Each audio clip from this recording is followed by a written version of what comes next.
Arestado ang isang senior citizen sa isang drug buy-bust sa Tondo, Maynila. Samantala sa San Ildefonso, Bulacan naman, hindi na nakapalagay sa lalaki na sangkot umano sa pangangalakal ng karne ng aso. Narito ang unang balita. Bakit ganun? Alam na alam mo.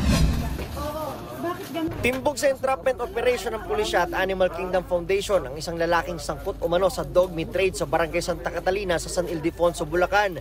Kinilala ang suspect na si Jexter Rafil. Nakumpiska sa kanya ang 11 aso na nakasilid sa mga sako. Nakatali pa ang mga bibig at halos hindi makahinga mga ito.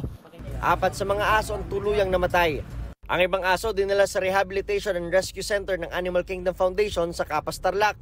Naharap sa kasong paglabag sa Animal Welfare Act ang suspect, hindi siya nagbigay ng pahayag.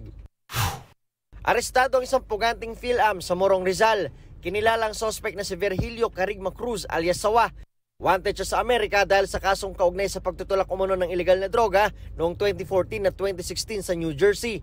Umuwi siya ng Pilipinas noong 2018 para umano magtago. Wala siyang pahayag.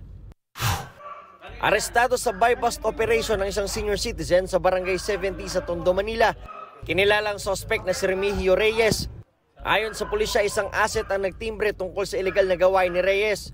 Nakuha sa kanya 11 plastic sachet ng hinihinalang shabu na nagkakahalaga ng 13,600 pesos, isang pitaka at buy-bust money. Nakakulong na ang suspect na walang pahayag. Yan ang unang balita. Nico Wahe, buong puso para sa Pilipino. Kapuso, mauna ka sa mga balita. Panoorin ang unang balita sa Unang Hirit at iba pang award-winning newscasts sa youtube.com/GMA News. I-click lang ang subscribe button. Sa mga kapuso abroad, maaari kaming masubaybayan sa GMA Pinoy TV at www.gmanews.tv.